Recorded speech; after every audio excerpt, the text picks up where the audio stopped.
Au cœur d'un après-midi texan déclinant, le monde semblait retenir son souffle entre le connu et le sauvage. Le doux murmure du vent et l'écho lointain d'une route troublée posaient le décor d'une histoire non seulement de sauvetage, mais aussi de renaissance. C'est ici, au milieu de la douce décadence du crépuscule, que le destin révéla une étincelle fragile, un minuscule chaton lynx, perdu dans l'immense balai de la survie et du chagrin. Lorsque Peyton Mitchell accepta d'accueillir un petit lynx orphelin pour seulement quelques jours, elle n'avait aucune idée de l'ampleur du changement qui allait bouleverser sa vie. Ce qui arriva ensuite surprit les experts en faune sauvage et transforma à jamais l'existence de Peyton. Avant de commencer, appuyez sur le bouton « J'aime » et assurez-vous de vous abonner si ce n'est pas déjà fait. Activez la cloche de notification pour ne manquer aucune nouvelle histoire. Le soleil de fin d'après-midi projetait de longues ombres sur le porche de la petite maison ranch de Peyton Mitchell, aux abords de Cedar Creek, au Texas. À 25 ans, Peyton était déjà connu comme la personne vers qui les habitants se tournaient lorsque la faune locale était en détresse.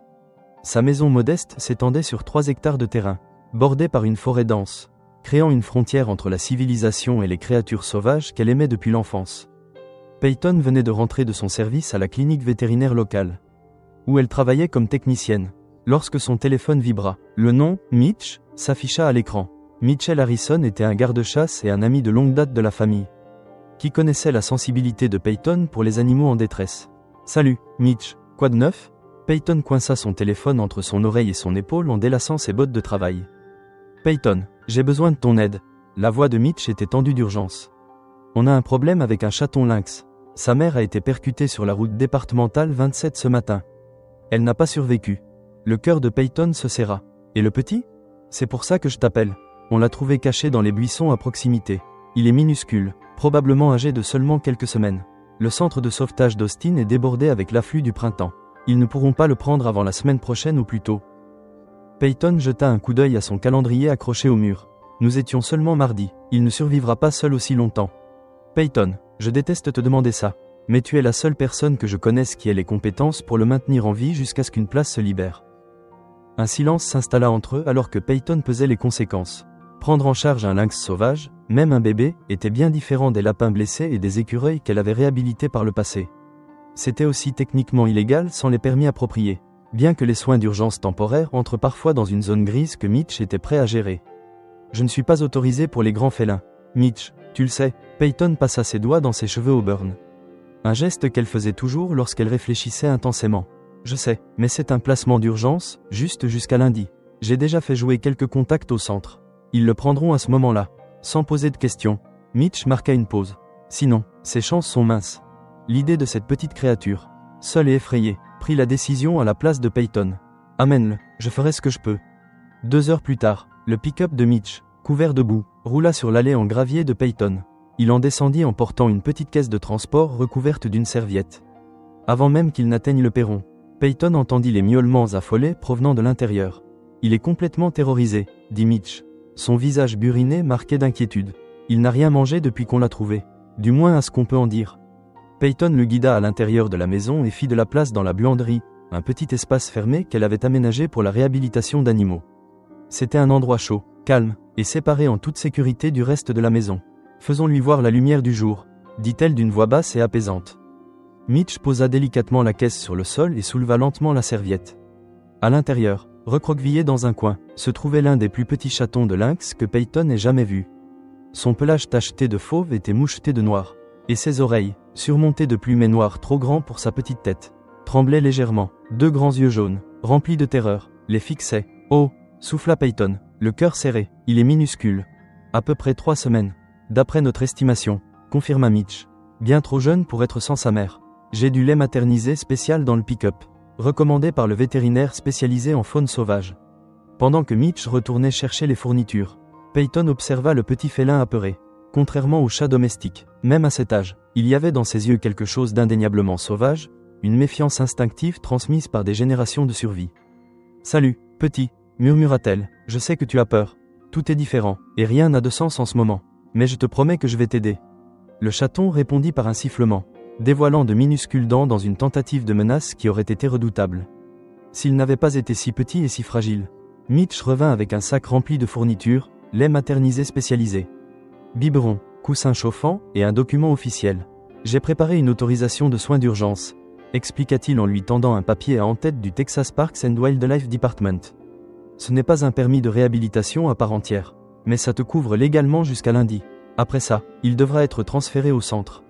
Peyton hocha la tête, bien qu'une petite voix en elle sache déjà que 4 jours ne suffiraient pas à stabiliser cette petite créature terrifiée et à la préparer pour un transfert. Qu'est-il arrivé à la mère ? Demanda-t-elle en parcourant les instructions de soins. Le visage de Mitch s'assombrit. Un chauffard, il ne s'est même pas arrêté.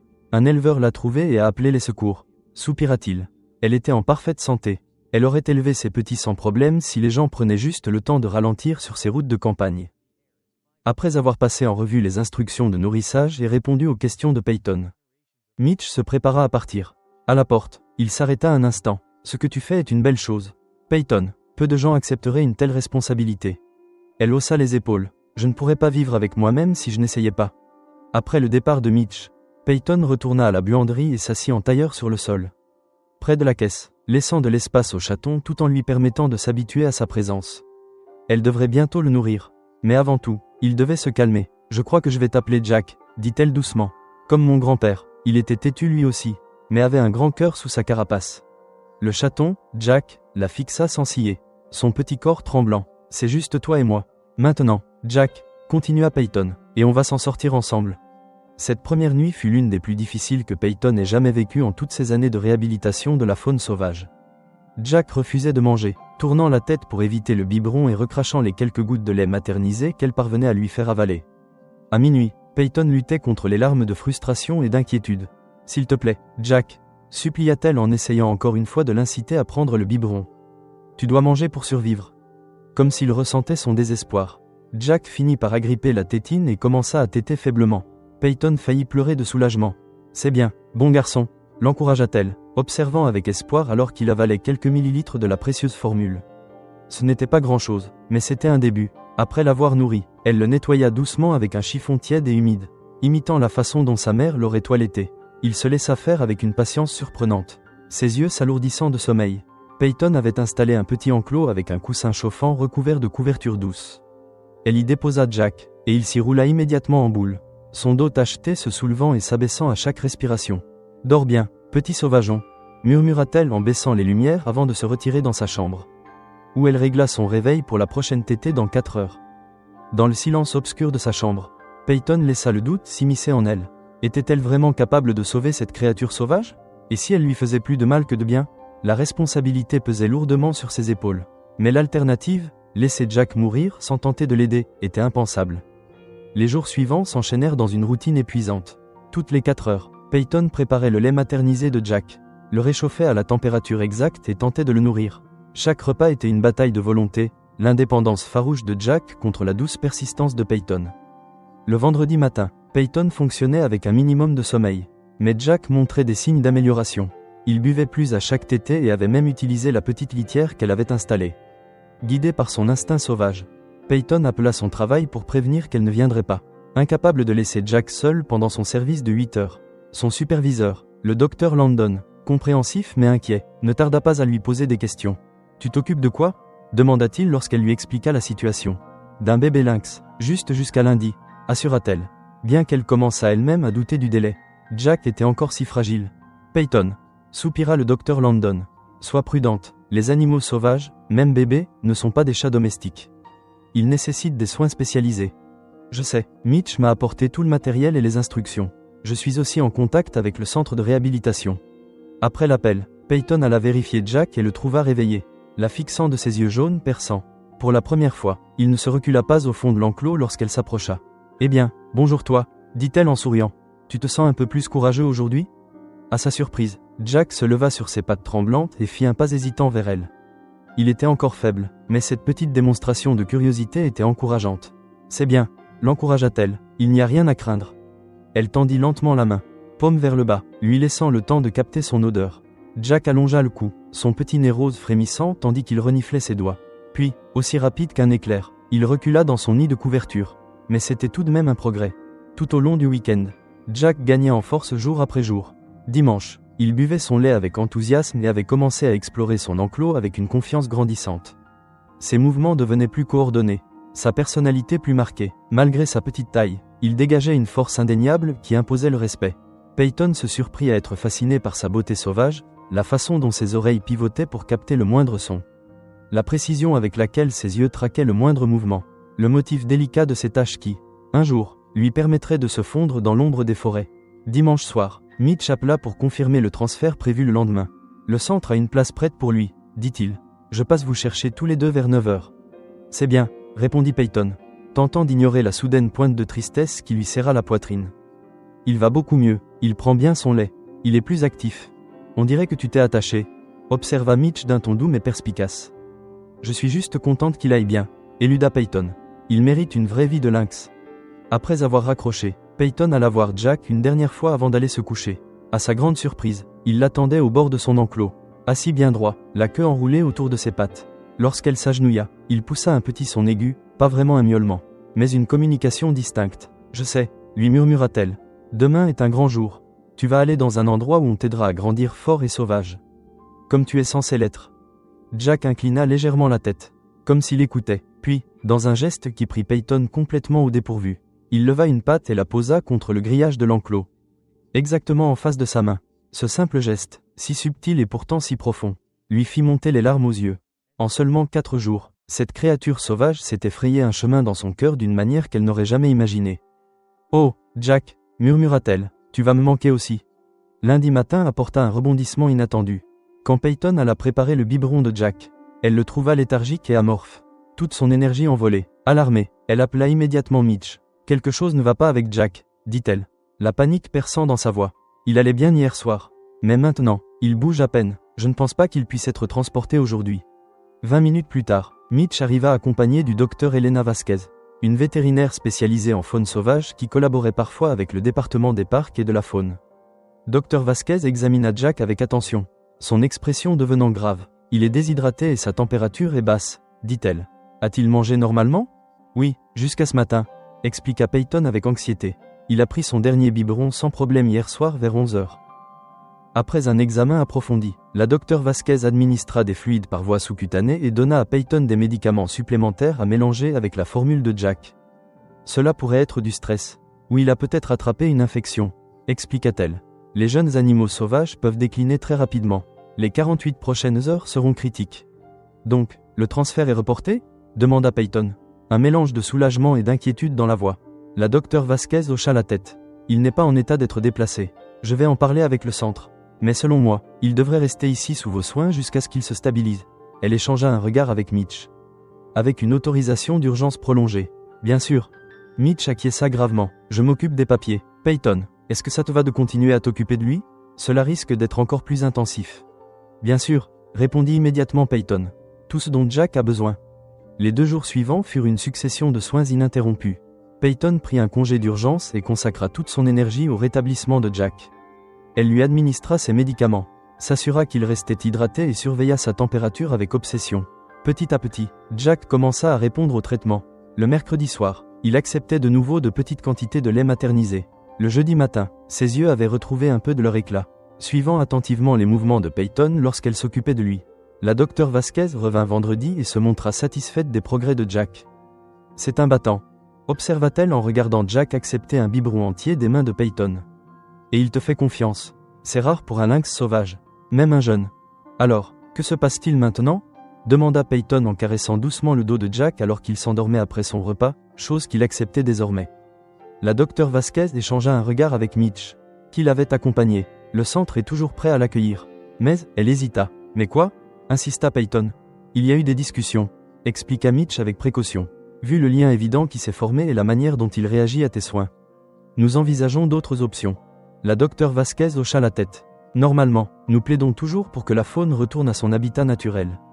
Mais dans des cas comme celui de Jack, où ils sont orphelins très jeunes, la réintroduction peut être compliquée. Ils manquent des périodes cruciales d'apprentissage avec leur mère. « Que suggérez-vous » demanda Peyton, son cœur battant plus vite. Il existe un programme d'éducation à la faune qui travaille avec des animaux non réintroduisibles, expliqua Mitch. Des animaux qui ne peuvent pas retourner à l'état sauvage mais qui servent d'ambassadeurs pour sensibiliser à la faune texane et à la conservation. Jack pourrait être candidat pour ce programme. Mais il aurait besoin de soins constants pendant son développement, assuré par quelqu'un en qui il a déjà confiance, ajouta la Dr Vasquez. Le souffle de Peyton se coupa. « Vous êtes en train de me demander si je voudrais. »